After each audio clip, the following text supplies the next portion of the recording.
Hi everyone, this is Annindita, and this video is specifically designed towards addressing the question of how to look for the perfect Reiki practitioner. Many times I have people asking me what they should be looking for while looking for a Reiki practitioner, either for going to a Reiki session or for learning a Reiki class. And in my opinion, there are certain things you should look out for, but again, it really depends from person to person. So just see what works out best for you.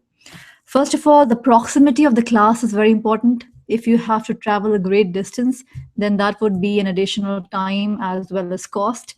Well, once in a while, I do have people who are traveling from adjoining states to attend a class. But usually, I've seen those people, they may be having some family members or friends where they spend the night. But seldom I have also had people who actually have the money to come over and stay in another state and just pay for the hotel rent to attend a class. So it really depends on your budget. So depending on what your budget is, if you see that there is no Reiki class happening in your own locality within your own state, you might be open to traveling to another state. However, these days, some Reiki teachers do provide online webinars, live online webinars. In fact, I have also started teaching a couple of live online webinars, which I literally do once every month or sometimes once in a quarter, depending on how many people are asking for it. And the reason I started doing this is because I was, having a lot of people telling me that they were not able to attend a certain class because they wouldn't be in the city or they cannot travel so much.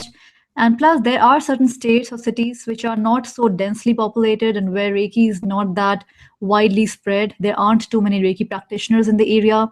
Maybe the people there don't really believe in the modality, but there are some people here and there who are looking for a Reiki class, but just because the class is happening so far away, they cannot go and attend it. So for those people, an online live webinar is extremely helpful. And that is the reason why I started doing the webinars.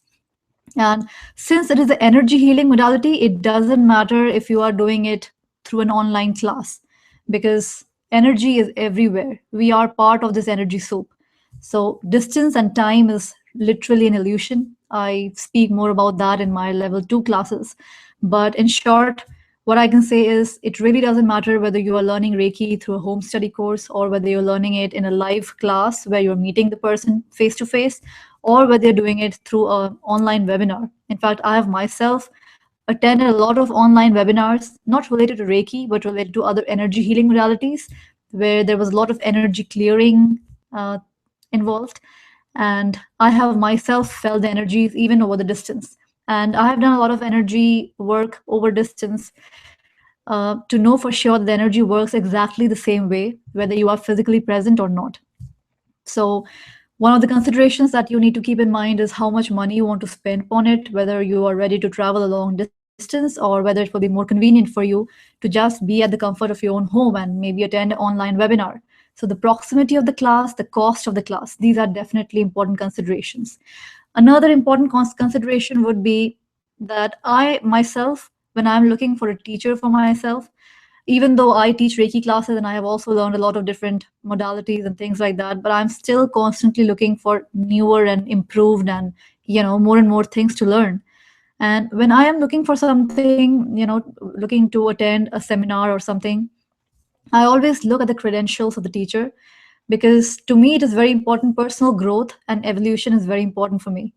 And I think it is a good idea to look for a teacher who is not just limited to just one modality, but rather a person who is constantly striving to improve and learn more himself or herself. Because that way the person will have a much wider understanding of not just Reiki, but the universe at large itself. And such a person would be able to provide you with a much more broader picture of everything instead of just um, talking about some rituals and superstitions, because I know that Reiki as a modality has been under a lot of superstitious practices for a long, long time. So it is a good idea to see if the teacher is somebody who is only practicing Reiki or somebody who is actively involved in their own personal development, which is very important for me as a person. Another important consideration might be the reviews. Just go online and check the website and see what kind of reviews people have left. Video reviews or testimonials, whatever it is. you will get a kind of idea about the classes which are taught. Um, Also, if you are a body worker, maybe you might be looking for continuing education units. If that is the case, then just check with the Reiki teacher if the Reiki class will provide you with the continuing education units that you are looking for. So these are some of the very general things that you might want to keep in mind. Sometimes people are looking for Reiki teachers who are very experienced, who have been teaching for years, or who have a certain lineage. That I would say, at least in my opinion, it doesn't make any sense to me, because Reiki is such a modality. It doesn't matter for how many years you have been doing it, whether you have been doing it for a year or for 10 years, you can do it equally well. So you don't really need years and years of Reiki practice to become a true Reiki master. I know a lot of people are under that impression that to become a true Reiki master, you need years and years of practice.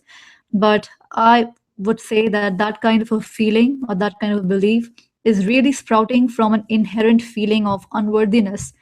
When you feel that you are not deserving enough, when you are not good enough, with just 1 month of practice or with just 1 year of practice, you are not spiritual enough to become a good Reiki practitioner or a good Reiki teacher or healer. In that case, people tend to think that, okay, somebody who has been doing it for 30 years is probably better than somebody who has been doing it for just 3 months. But that is not so at all. The Reiki energy is not subjective, it is not judgmental. It does not judge people based on their experience or anything else. So these judgments are really coming from the ego mind. It is not a judgment made by Reiki energy. Reiki energy does not determine, based on a person's qualifications or experience or lineage, how much of that energy would flow through that particular master. So it is the same amount of energy, it is the same kind of energy that would flow through each and every person. Doesn't matter what kind of lineage that person has. So to me, the years of experience and lineage is not really a very important consideration. But the really important considerations are, of course, the teacher's qualifications, reviews, testimonials on the website, the cost of the class, and of course, the distance. So with that, I would like to end this video. And like I said before, that you are your own judge. So these are just a couple of considerations, a couple of points that I could think about, but there might be many more considerations or many more things that would be in your mind that might ultimately influence your choice of practitioner. But these were just a couple of pointers that you might choose to keep in mind.